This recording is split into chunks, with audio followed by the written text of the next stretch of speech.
Que el Señor les bendiga, hermanos. Vamos a empezar donde dejamos el domingo pasado, de Gálatas.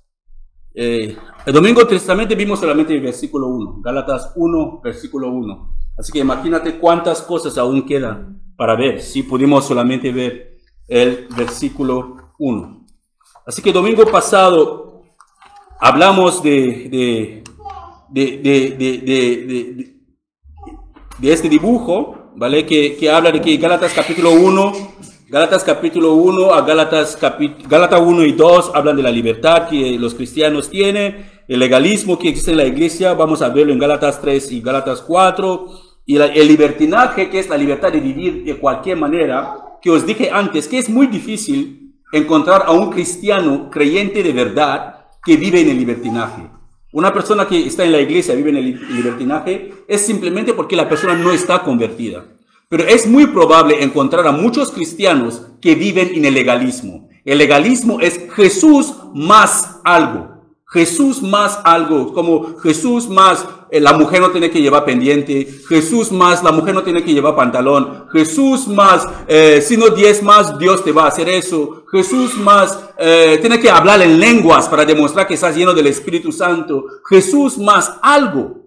Eso es el legalismo y es algo que estuvimos viendo. Así que leímos Gálatas capítulo 1 y hablamos de quién es el apóstol o qué significa un apóstol. Que el apóstol era alguien que era enviado, Y vimos también que los discípulos de Jesús llegaron a un momento que tuvieron que reemplazar a uno de los apóstoles, a Judas Iscariote, porque él se había quitado su vida, se quitó la vida después de vender a Jesús, y pusieron a Matías en su lugar. Así que fuimos mirando todos esos versículos, Romanos 6, 1 Pedro 1, 21, vimos todos esos versículos y vimos también el significado de la resurrección de Jesús, la importancia de la resurrección de Jesús, que demuestra que Jesús era quien decía que Él era. Así que podemos leer eso en Mateo 12, 34 a 40, y que Dios también aprobó la vida de Jesús, sus enseñanzas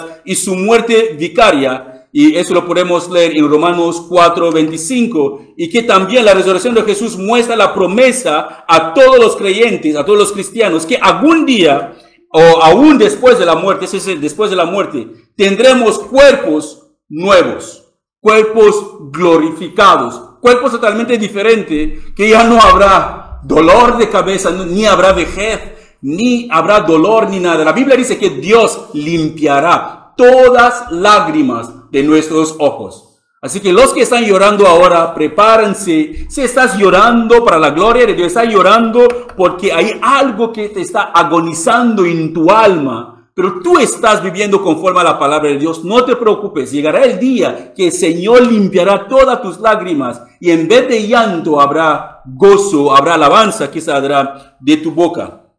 Así que hoy estaremos viendo Gálatas capítulo 1, de versículo 2 a versículo 5. Primero Dios, terminamos todo eso hoy. Sí, esto es más corto que el versículo 1. Había más que hablar en el versículo 1 que en los versículos 2 a 5. Así que empezamos con el versículo 2. El versículo 2 dice, eso es Pablo que sigue escribiendo. Todos los hermanos de este lugar se unen a mí para enviar esta carta que escribo a las iglesias de Galacia. Así que en este versículo 2, Pablo está afirmando que lo que él ha escrito y todo lo que él va a escribir después, todas las palabras duras que él está a punto de descargar sobre esos hermanos en esa iglesia, los hermanos que están con él están de acuerdo con lo que él va a decir. Eso demuestra la unidad que tiene que existir en la iglesia. Cuando la iglesia está unida en el mismo espíritu, hablo del Espíritu Santo, no diferentes espíritus, pero en el mismo espíritu, están de acuerdo con la misma palabra de Dios. Que si alguien viene de afuera y trae una doctrina nueva, la iglesia se puede sentar como los de Berea, dice la palabra, que cuando Pablo enseñaba, los de Berea eran más, eran más sutiles, en ese sentido, eran más vigilantes. No aceptaban todo lo que Pablo decía así, porque es Pablo. Como hoy en día viene una persona aquí y se llama apóstol o profeta no sé qué, y saca cualquier profecía aquí y todo el mundo acepta. Pero eso no ocurrió y la iglesia debería. Cuando Pablo llegó a esa iglesia y empezó a predicar a los hermanos no aceptaron la predicación de Pablo porque era Pablo. Ellos no dijeron, bueno, eso sí que es Pablo. Seguro que todo lo que él está diciendo es bíblico. No. La palabra dice que cogieron el Antiguo Testamento, la Torá, la parte de la Biblia que ellos tenían, el Antiguo Testamento, y empezaron a mirar con tranquilidad si todo lo que Pablo hablaba estaba en la palabra de Dios. Eso nos enseña también como creyentes que es nuestro deber escudriñar en la palabra de Dios lo que el pastor nos predica, lo que los hermanos de la iglesia nos enseñan. Es el deber de todo creyente que tenga una iluminación personal del Espíritu Santo de la palabra de Dios. Nadie debe tomar por sentado lo que yo he dicho, que eso es lo que Dios ha dicho. Tienes que coger la palabra de Dios por ti mismo, por ti misma, estúdiala, ora y llegar a la confirmación del Espíritu Santo que eso es cierto. Porque si nosotros no llegamos a esa conclusión, aceptaremos cualquier cosa que nos digan otras personas. Así que somos responsables de lo que oímos. Somos responsables de lo que nosotros aceptamos y somos responsables de cómo aplicamos la palabra de Dios en nuestras vidas. Nadie es responsable de lo que tú oyes. Nadie es responsable de lo que tú crees. Nadie es responsable de lo que tú aplicas en tu vida. Porque en el día de juicio, Dios no dirá, como Adán y Eva cuando Dios apareció. Adán, ¿qué has hecho? ¿Qué hizo Eva? ¿Qué hizo Adán? Es la mujer que tú me diste, enseñó el dedo a la mujer. ¿Y Eva qué has hecho? Eva también busca la serpiente, es la serpiente. En el día de juicio no habrá, es mi pastor. No, es el líder de la iglesia. Tú tienes ojos que Dios te ha dado. Tienes una cabeza que piensa que Dios te ha dado. Oídos que Dios te ha dado. Manos. Así que puedes con todo lo que Dios te ha dado, buscar en la palabra de Dios por ti misma, arrodillarte y buscar la dirección de Dios. Y que su Espíritu Santo te revela toda la verdad que está escrita en la palabra de Dios. Para que cuando te enfrentas cara a cara con el Señor el día del juicio, no enseñarás el dedo a nadie. Estarás 100% seguro o segura que eso que tú crees te lo ha revelado el Espíritu Santo. Así que Pablo tenía bien claro. Los hermanos ahí estaban de acuerdo con lo que Pablo estaba escribiendo en la carta de Gálatas. Por eso es que Pablo dice que los hermanos también en este lugar se unen a mí para enviar esta carta. Así que se unen. Así que todos estamos de acuerdo que lo que está escrito en esta carta es palabra de Dios. Y vosotros tenéis que leerlo y tomar la decisión si lo vais a poner en práctica o no la vais a poner en práctica. Así que eso también, hermanos, como le he dicho antes, que demuestra la unidad que debe existir en la iglesia. Una casa dividida no permanecerá por mucho tiempo. Mira, Satanás en el pasado atacaba a la iglesia desde fuera. Cuando hay persecución en la iglesia, cuando hay persecución al exterior de la iglesia, ¿qué pasaba con la iglesia? Crecía. Más que Roma intentaba presionar a la iglesia, más crecía la iglesia. Más que Roma intentaba presionar a la iglesia, más crecía la iglesia. ¿Qué hizo Roma? Roma se convirtió en cristianismo directamente. Adoptaron el cristianismo, pero ¿qué hicieron? Empezaron a destruir la iglesia desde dentro, con doctrinas diferentes, poniendo estatuas, venerando imágenes y esas cosas. Y de ahí brotó la iglesia católica romana. La iglesia, Satanás sabe muy bien que la manera más útil y fácil de destruir una iglesia es desde dentro. Buscar dos miembros, un miembro, o el pastor, o los líderes, o cualquier persona que espiritualmente no es madura, y empieza, y poco a poco se acabó, todo destruido. ¿Pero cómo fue? Pero no les atacaron, estaban en un lugar bonito, era una iglesia bonita, tenían todo. Sí.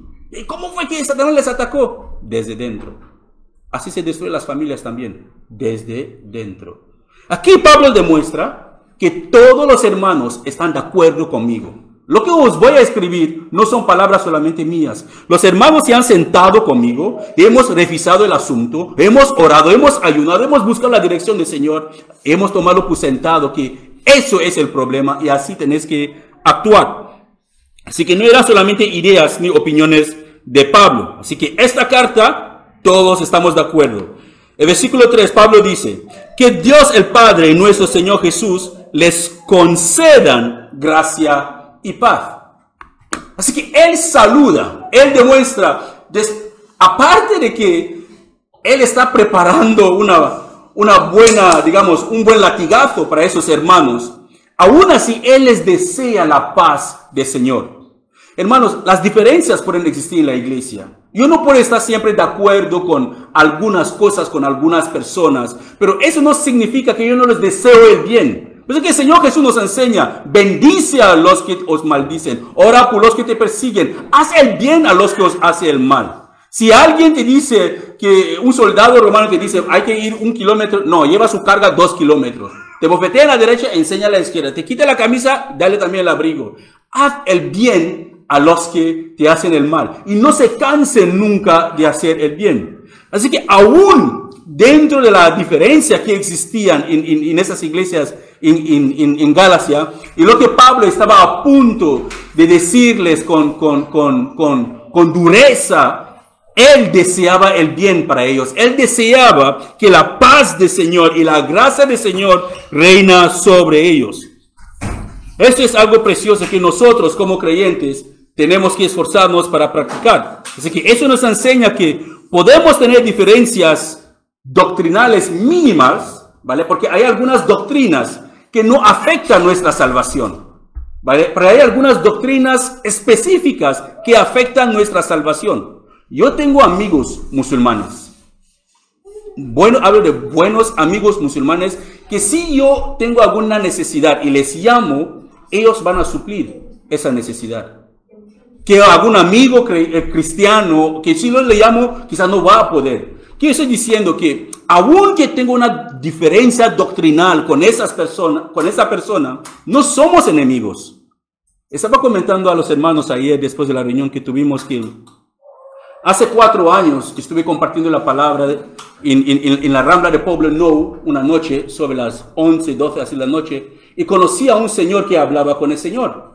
Mientras que yo hablaba con el Señor, él negaba, él no quería escuchar la palabra. Pero había un señor musulmán, creo que era marroquí, que estaba sentado pakistaní, estaba sentado en un banco al lado, en la Rambla de Pueblo Nou, escuchando cómo yo estaba hablando con este hombre. Y en un segundo, hablando, el señor español con quien estaba hablando no quería escuchar. Dije, bueno, no voy a insistir. Así que le regaló un tratado. Y que, mira, señor, usted lee el tratado. Ahí, si usted quiere saber más de la palabra de Dios, tiene un correo electrónico ahí. Se pone en contacto con nosotros y nosotros les ayudaremos para explicarle más la palabra. No se preocupe.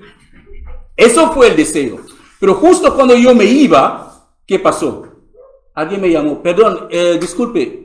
Giré, era un señor pakistaní. Me dijo, por favor, te estaba escuchando hablar con este hombre que no quería escuchar. ¿Tienes algún momento para contestar mis preguntas y esas cosas? Yo dije, sí, tengo algún momento. Y él me hizo un par de preguntas, creo que eran 3 preguntas que me hizo. Y no me acuerdo exactamente de las preguntas, pero me acuerdo su respuesta final. Cuando yo terminé con él, Él me dijo, he estado hablando con mormones y con testigos de Jehová. Y cada vez que yo hablaba con ellos, me decían, déjame ir a investigar más. Y luego te llamo y hablamos. Tú eres el único que ha podido darme la respuesta, conforme a la Biblia que tú tienes, las preguntas que yo tenía, las dudas que yo tenía. Hermanos, créanme, yo no sabía lo que este hombre me iba a preguntar. Pero mientras que él me hacía una pregunta tras otra, yo le pedía dirección al Señor, porque era un creyente recién convertido, por llamarlo así. Yo pedía la dirección al Señor. Recuérdame las cosas que he estudiado en tu palabra. Recuérdame las cosas que había escuchado en una enseñanza. Recuérdame eso. 4 años después, este hombre vino aquí un día, le invité un día cuando esta congregación empezaba. Y no regresó, se fue a Pakistán porque su madre estaba enferma. 3 años después, regresa de Pakistán. Y el otro día me llama. Hola, Alex. ¿Quién es? ¿No conoce el número? Soy fulanito tal. Dije, no me acuerdo de usted. No, es que nos vimos hace 4 años. ¿4 años? ¿Y te acuerdas de mí? Hermanos, la conversación terminó bien. El hombre tiene ganas de volver a verme para que hablamos de muchas otras cosas. Aunque él tiene aún dudas en la palabra del Señor porque sigue siendo musulmán. Pero lo que quiero decirle es así, que nunca las diferencias doctrinales que podemos tener con otras personas tienen que ser un motivo de crear enemistad o odio con otras personas.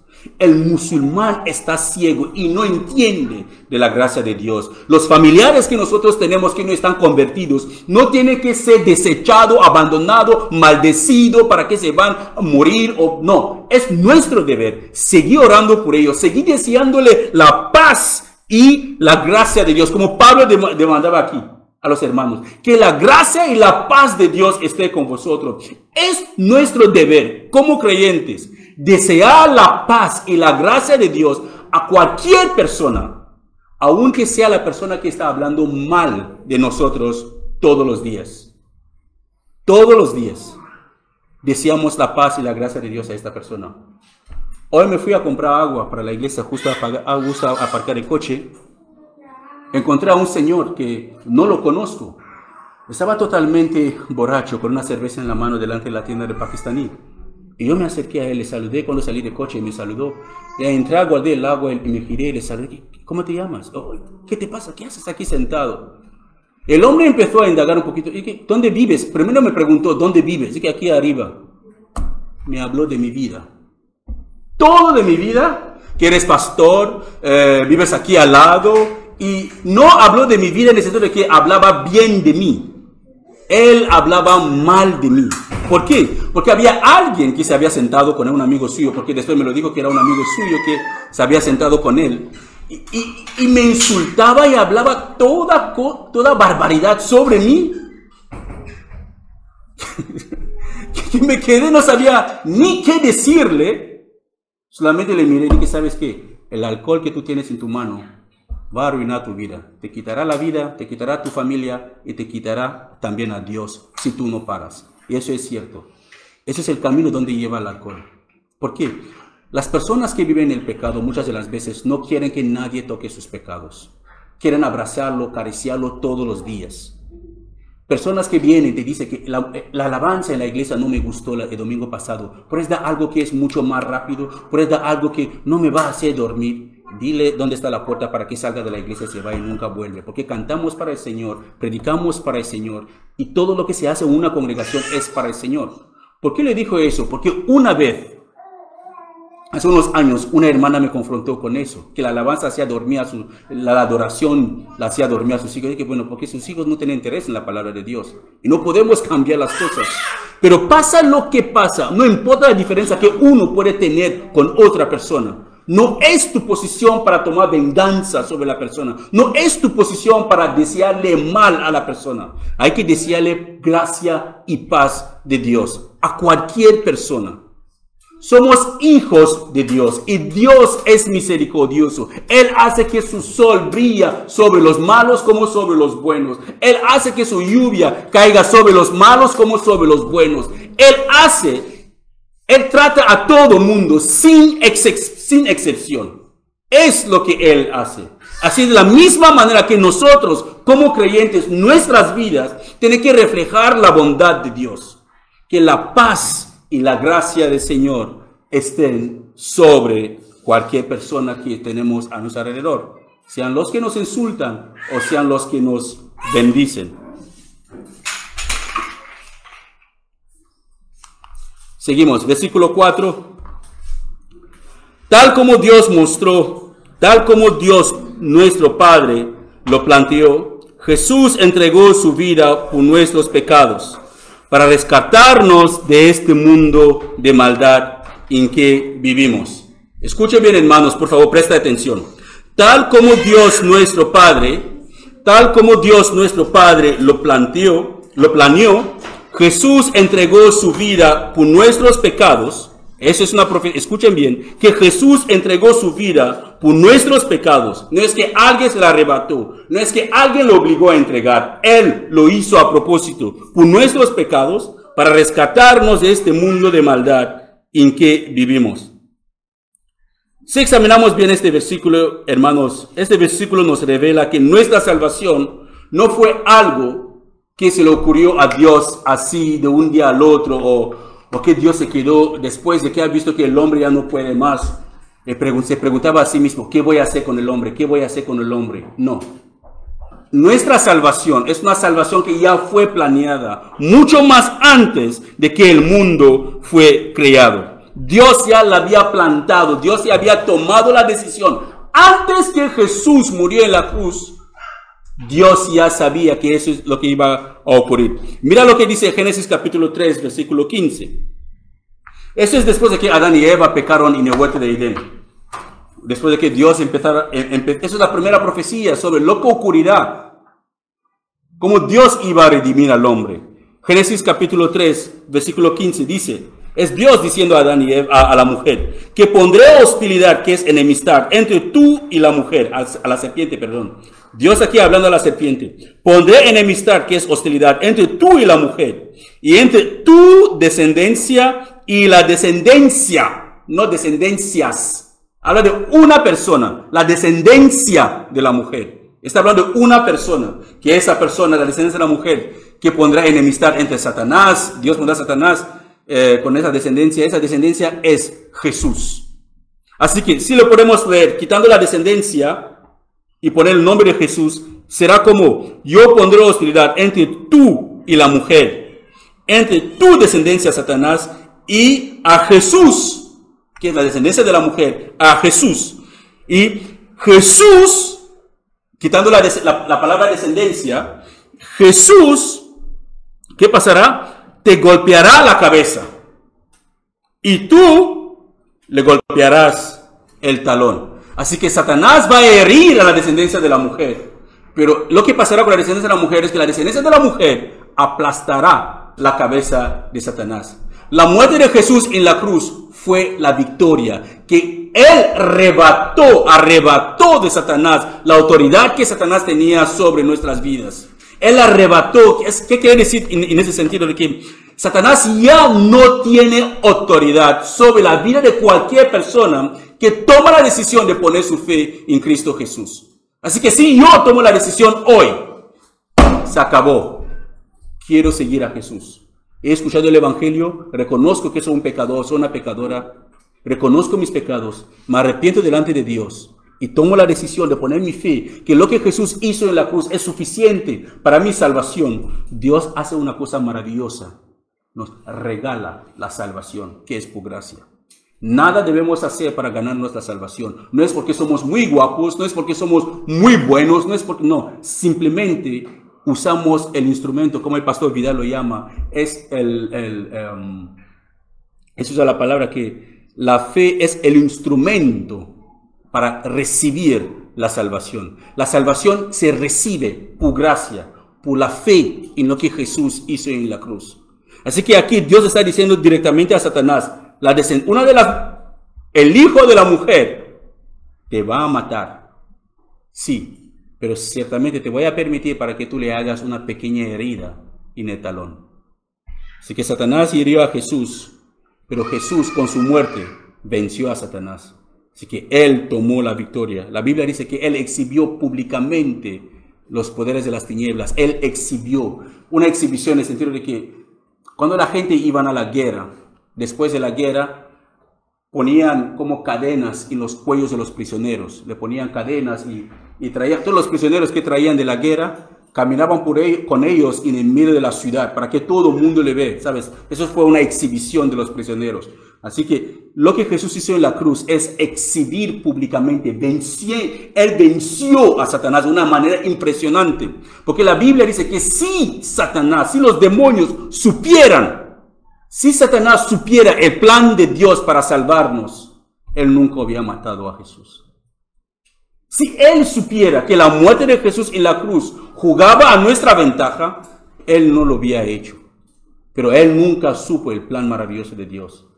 Así que no es que Jesús, alguien lo obligó a morir. Vamos a ir viendo eso. Pero él tomó la decisión de ofrecer su vida a sí mismo. Nadie lo quitó. Él ofreció su vida. Porque esto estaba profetizado también en Isaías capítulo 53. El profeta Isaías lo había profetizado. En el versículo 4 dice, sin embargo, fueron nuestras debilidades las que él cargó. Fueron nuestros dolores los que lo agobiaron.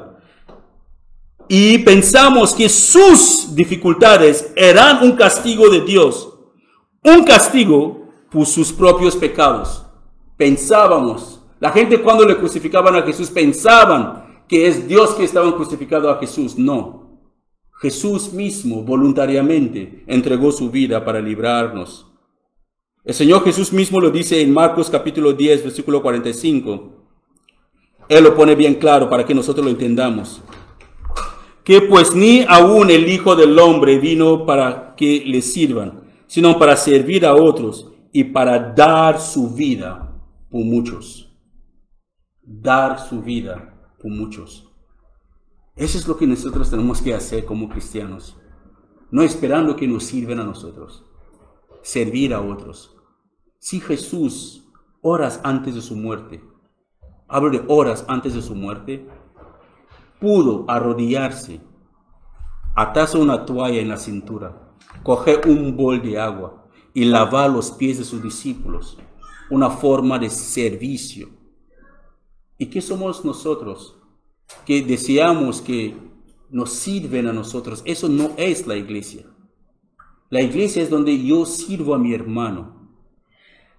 Eso es la iglesia. Si cada uno de nosotros tomamos la decisión de hacer lo que hemos sido llamados a hacer como iglesia, que es el servicio a otros, no tendremos todas esas diferencias que tenemos en la iglesia. No existirán todo eso, hermanos. Viviremos conforme a la palabra de Dios. Y esas diferencias no son cosas de ahora, son cosas que siempre han existido desde la iglesia primitiva. Así que el apóstol Pablo también en Apocalipsis capítulo 13, en el versículo 8, él lo plasma así también, hace estas afirmaciones. Apocalipsis 13, 8, dice: y la adoraron todos los moradores de la tierra, cuyos nombres no estaban escritos en el libro de la vida del Cordero, que fue inmolado desde el principio del mundo. Así que desde el principio del mundo, antes de que Dios creaba el mundo, para Dios Jesús ya había sido ofrecido como un sacrificio. Es que eso era un plan de Dios mucho más antes de que nosotros naciéramos. Pablo lo pone bien claro también en ese mismo Gálatas, si lo hemos leído en el versículo 1, que es Dios mismo quien nos separa, quien los separó a Él antes de que Él naciera. Antes de que cualquier persona nace, no importa la circunstancia, no importa el lugar donde tú naces, Dios tiene un plan, un propósito para tu vida. Pero tú debes tomar la decisión de rendirte al plan y propósito de Dios o vivir de la manera que tú quieres vivir. Hoy le estamos viendo en casa cuando hacemos la devoción con los niños en Jeremías capítulo 29, que Dios dice que yo sé los planes que tengo para vosotros. No planes de mal, pero son planes buenos para daros el fin, para que por un futuro próspero. Es que el plan de Dios para nuestras vidas es un plan bueno, perfecto y agradable.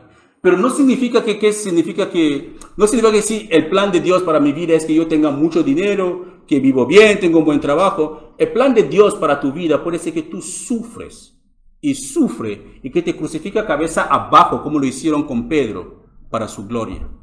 Pero el fin de este plan es una gloria eterna con Él. Eso es el plan de Dios para nuestras vidas. Que nosotros podemos tener esta comunión eterna con Él en su reino. Podemos volver a vivir con Él como era antes, como Él quería que las cosas estuvieran desde el principio cuando creó el mundo. Pero con nuestros pecados nos separamos más y más de Dios. ¿Podemos tener una relación cercana con Dios? Sí que podemos tener una relación cercana con Dios. Pero eso depende de cada uno de nosotros. Tenemos la libertad de elegir de cómo queremos vivir nuestras vidas. Pero una cosa es segura. Dios tiene un plan para tu vida. Un plan perfecto. 100% perfecto. Agradable. Nada ocurre, hermanos. Nada puede ocurrir si no es la voluntad de Dios. Si nosotros podemos leer este versículo de Apocalipsis 13:8, podemos ver que el asesinato de Jesús no era algo que planearon los líderes religiosos. No es porque ellos Que seguramente se sentaron así como los malvados en una película, planeando cómo van a matar a Jesús. Y cuando consiguieron matar a Jesús, estaban como, ¡ya! Le hemos matado. Pero no es que ellos mataron a Jesús. Dios cumplía su propósito a través de ellos. ¿Qué quiere decir eso, hermanos? Que Dios puede usar a Satanás para cumplir un propósito. Él puede usar hasta su mismo vecino para que le odie, para que le causa problemas, para que usted no caiga en un problema mucho más grande. Todas las cosas ayudan para bien, dice la palabra, para los que están llamados según el propósito de Dios. A veces nos pueden ocurrir cosas malas y la primera cosa que diremos, ¿por qué yo, Señor? La pregunta no debe ser así. No, ¿por qué yo, Señor? Es, Señor, ¿qué quieres que yo aprenda de eso? ¿Qué me estás enseñando en esos momentos difíciles? ¿Qué quiere que yo aprenda? Os explicó una vez la historia de mi propia vida. Mi madre me tuvo con 15 años y mi padre no me quiso. Pagó dinero para que me quitara. Y si ella lo hubiera hecho, yo no estaría aquí hoy. ¿Por qué? Porque Dios tenía un plan totalmente diferente para mi vida. Y Él tiene un plan totalmente diferente para la vida de cada uno de nosotros. No mires a tu vecino. No mires a tu hermana como está progresando. Tú sigue buscando a Dios y esperando en Él. No mires a otros que se están casando rápidamente. No mires la vida de otras personas. Mires a Dios. No mires tu problema. Mire a Dios. No mire cómo los malos están progresando. Si los malos y los perversos están teniendo mucho dinero y tú estás buscando a Dios y nada te sale bien, solamente tienes que leer Salmo 73. Solo lee Salmo 73 y sabrás dónde terminan los malvados, estos que prosperan. Que todas las bendiciones, no todas las bendiciones que tienen los injustos provienen de Dios. Seguimos. Así que fue el plan de Dios que su Hijo iba a morir en esa cruz. Fue el plan de Dios que Jesús iba a morir por los pecados de muchos. El mundo se llenó de pecado cuando Adán y Eva pecaron. Desde entonces, todos nosotros nacemos esclavos del pecado. No hay ni un solo justo. Por eso que nunca debemos compararnos con seres humanos. Jamás. Nuestra referencia tiene que ser Jesús. Porque si hay una persona que se compara conmigo, estás perdido. Porque yo soy un hombre imperfecto también. Todos nosotros como creyentes, todos nosotros como seres humanos, tenemos que compararnos con Jesús. Tengo que mirar mi vida y mirar la vida de Jesús y preguntarme, ¿estoy caminando como Él? ¿Estoy cada día haciéndome conforme a su imagen y semejanza? Si la respuesta es sí, estoy caminando hacia esta imagen y semejanza, siendo guiado por el Espíritu Santo, sigue y no te desaliente. Pero si la respuesta es no, es tiempo que nosotros reflexionamos. Mira lo que dice Juan 3, 16 a 18. Mucha gente conoce Juan 3, 16. Pero 17 a 18 muy poca gente lo conoce. Aún peor, el versículo 13 a 14 casi nadie se acuerda de eso. Porque en el versículo 13 a 14 Jesús está hablando de cómo Moisés levantó la serpiente en el desierto. La pregunta es, ¿qué pasó para que Moisés levanta la serpiente en el desierto? ¿Qué hicieron los hijos de Israel para que Dios le dijera a Moisés, haz una serpiente de bronce y levántalo en el medio del campamento y todos aquellos que miran a esa serpiente no morirán? ¿Qué hicieron? Pecaron contra Dios, murmuraron contra Dios, pensaban cada vez que tenían un problema, pensaban en regresar en Egipto, solamente pensaban en regresar en Egipto. Es como personas que dan su vida, toman la decisión de seguir a Jesús. Se van a la iglesia y esperan perfección en la iglesia. Olvídalo, no existe ninguna iglesia perfecta. Y si un día, por favor, alguien encuentra una iglesia perfecta, no entres. Aléjate de esa iglesia porque la vas a estropear. Porque no existe iglesia perfecta. Pero si tú encuentras una iglesia perfecta en algún lugar, yo te suplico, no te metes en esa iglesia. Aléjate de esa iglesia para no estropearla. Porque ninguno de nosotros somos perfectos. Así que esos hombres, esos israelitas, ¿qué pasaba con ellos? Problemas, dificultades venían en sus vidas y hablaba de cómo vivían bien en Egipto. Como muchos comparamos la iglesia con el mundo. Cada vez cuando nos pasa algo en la iglesia, nos pasa algo, queremos regresar al mundo. Me voy al mundo. No vayas al mundo, hermano, quédate. Déjale que se vaya al mundo. Porque primeramente no tiene el corazón para las cosas de Dios. Si alguien ama al Señor, es porque reconoce lo que el Señor ha hecho por él. Si alguien está en la iglesia, si alguien está buscando a Dios, y un día le pisa el callo y habla de cómo vivía en el mundo, cómo en el mundo no le pisaba el callo, déjale que se vaya. Es porque primeramente no conoce el sacrificio que Jesús hizo en la cruz por él. Por eso que cuando Moisés tuvo que levantar la serpiente en medio del campamento, porque los hijos de Israel habían pecado contra Dios, Dios tuvo misericordia de ellos porque clamaron y suplicaron. Serpientes les mordían y muchos y miles murieron en un solo día. Dios le dijo a Moisés, levanta una serpiente de bronce en medio del campamento. Todos los que miran esa serpiente vivirán. En el versículo 13 y 14 de Juan 3, Jesús lo pone bien claro. Tal como Moisés levantó la serpiente de bronce en el desierto, así es necesario. Puso la palabra necesario aquí. Aún él no estaba muerto, pero dijo que era necesario que él también sea levantado. ¿Por qué? Porque si él se ha levantado, él va a traer a muchos. Porque todos que miraron la serpiente de bronce en el desierto vivieron. Así que todos que ponen su mirada en Jesús, no en los hombres, no en sus pastores, no en sus líderes, pero en Jesús, vivirán. Pero cualquier persona que pone como su brazo o pone como su apoyo, su dependencia a los hombres, será muy decepcionado. Y maldito, dice la palabra de Dios, es esta persona. Como Moisés levantó la serpiente en el desierto, así es necesario que el Hijo del Hombre sea levantado. Ahí viene Juan 3:16, el famoso versículo del evangelismo. Pues Dios amó tanto al mundo que dio a su Hijo unigénito, para que todo el que cree en él no se pierda, sino que tenga vida eterna. Dios no envió a su Hijo al mundo para condenar el mundo, sino para salvarlo por medio de él. El 18 dice, no hay condenación para todo el que cree en él.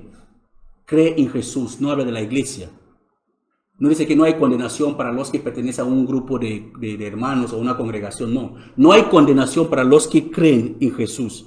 Pero todo el que no cree en él ya ha sido condenado por no haber creído en el único Hijo de Dios. El que no cree en Jesús ya está condenado. No hace falta que le condenes más. Es como una persona que no sabe nadar. Si se tira en el mar, ¿qué pasa con él? Se ahoga. Pero si le tiras un salvavidas, ¿qué pasa? Se salve. Jesús es nuestra salvavidas. Si nosotros no nos agarramos a Jesús, estamos perdidos, totalmente perdidos. Pero lo máximo de todo no es solamente vivir en el paraíso con Él. Es volver a tener comunión con Dios como Dios lo quiso desde el principio. Es lo que Dios quiere. Que Él puede pasear con nosotros como paseaba con Adán y Eva en el huerto de Edén por las tardes. Dios quiere tener esta comunión con nosotros. Y esta comunión la podemos experimentar aquí en la tierra primero, antes de experimentarlo totalmente allí arriba. Por eso que la salvación es pasada, cuando creímos fuimos salvos. Es presente si seguimos creyendo. Y es futuro, cuando Cristo venga seremos completamente salvos. Pero son los que permanecen firmes hasta el final. Serán futuro salvos. Así que tenemos que permanecer firme hasta el final. Firme hasta el final. Eso es el mensaje del Evangelio que predicaba Pablo sobre la vida, la muerte redentora y la resurrección gloriosa del Señor Jesús. El último versículo que vamos a ver es el versículo 5, que es, en el versículo 5, Pablo termina diciendo, a Dios sea toda la gloria por siempre y para siempre. Amén. Así que aquí Pablo nos hace entender que Dios es el centro de todo. Venimos a la iglesia para la gloria de Dios. Cualquier cosa que hacemos aquí. Pablo dice que aunque comemos, bebemos, vestimos, morimos, cualquier cosa que nosotros hacemos como cristianos tiene que ser para la gloria de Dios. Si estoy barriendo el polvo en la iglesia, es para la gloria de Dios. Si estoy quitando cualquier cosa en el techo, cualquier cosa que hacemos como creyentes en la iglesia, que es el conjunto de hermanos, todo lo que hacemos es para la gloria de Dios. Porque de todo Él hizo todo. Para Él y por Él son todas las cosas. Hay un salmo que dice, todas las almas le pertenecen a Dios. Todos nosotros le pertenecemos a Él. No hay ninguno, aunque los que no creen en Él, pertenecen a Él. Él creó todas las cosas para su gloria, para su propia gloria. Voy a leerle algo que no tengo aquí. Si tiene sus Biblias, abre Juan capítulo, el Evangelio según Juan capítulo 1. El Evangelio de Juan capítulo 1. Dice, Juan 1, voy a leerlo rápido, solamente escuchen por favor. En el principio la palabra ya existía en el principio. Entonces Juan capítulo 1, voy a ir leyendo. Versículo 1. La palabra estaba con Dios y la palabra era Dios. El que es la palabra existía en el principio con Dios. Eso es Jesús. El que es la palabra existía en el principio con Dios. Dios creó todas las cosas por medio de Él. Escucha bien primero.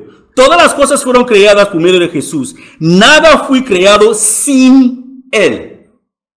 Así que nada que está creado fue creado sin Él. Así que Jesús, todo fue creado por Él. Todo fue creado a través de Él. La palabra dio vida a todo lo creado. Así que todo fue creado por Él, para Él y por Él. Y su vida trajo luz a todos. La luz brilla en la oscuridad y la oscuridad jamás podrá apagarla. Así que ese versículo de Juan nos hace entender que Jesús es el centro mismo de todo. Hermanos, todo lo que nosotros hacemos tiene que girar dentro y alrededor de Dios. Por eso que la palabra dice que si el Señor no edifica una casa, en vano trabajan los edificadores. Si Dios no está en el medio de las cosas que nosotros hacemos como iglesia, en vano hacemos las cosas. No tenemos que usar métodos humanos, métodos mundanos para llenar los asientos de la iglesia. Eso no es lo que Dios demanda de nosotros. Tenemos que ser santos. La iglesia tiene que ser identificada por su santidad. No por su bulla, no por sus muchas actividades, no por su mucho vestuario, no, por la santidad. El temor de Dios es el principio de la sabiduría. La iglesia tiene que ser reconocida por su pasión de vivir para Dios, por la imagen de Cristo formada en ella cada día, deseándose cada día más a la imagen de Jesús. Eso es lo que la iglesia tiene que ser. Así que nuestra salvación, el apostolado de Pablo, todo eso es como dice Pablo, es para la gloria de Dios, es para Dios. Nuestra salvación es para Dios. Dios nos salvó para Él mismo, no porque somos muy guapos o porque estaban desesperados, para Él. Pablo fue separado como apóstol para Dios. Todo lo que está escrito en la palabra de Dios, que tiene que ver con nosotros, Dios lo hizo para Él. Para Él. Es como un productor de una película que ya tiene el guión ya escrita. El guión ya está escrito. Y mira y busca actores para poner en su película. Y sabiendo que esos actores no son buenos actores. No van a hacer bien la película como él lo tiene escrito. Pero aún así toma la decisión de contratarles y ponerles en su película. Aún con nuestras imperfecciones, Dios sigue colaborando con nosotros para cumplir su propósito.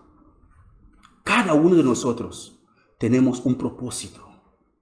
Si Dios no tenía propósito o un plan para nuestras vidas, en vez de crearnos, Él hubiera creado un perro, un chihuahua, un yasqui, cualquier cosa tan, ¿sabe? O un conejo con los ojos azules tan monos, o no sé, o un árbol que dará fruto y alimentar a mucha gente. Pero Él te creó a ti, a mí, para su gloria. Hay un propósito por el cual estamos en esta tierra.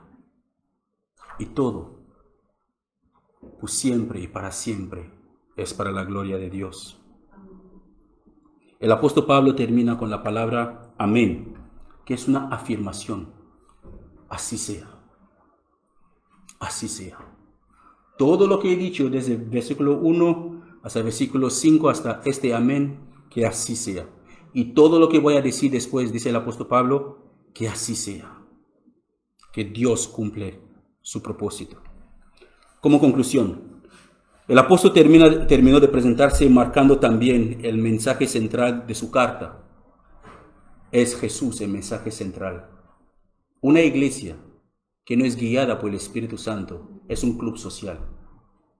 Una iglesia que no es guiada por el Espíritu Santo es un club social. Vienen los domingos para pasarlo bien, para reír, y lo pasan bien y regresan y cada uno vive en la vida pecaminosa que quiere. Y el domingo otra vez vengan para pasarlo bien. Podemos pensar que estamos bien, pero no estamos bien. Busquemos a Dios. La falsa doctrina era el problema que esa iglesia de Galacia, y la iglesia de Éfeso también, lo que vimos con el pastor Vidal los sábados, eso es el problema que estaba en las iglesias, una falsa doctrina. Jesús más algo.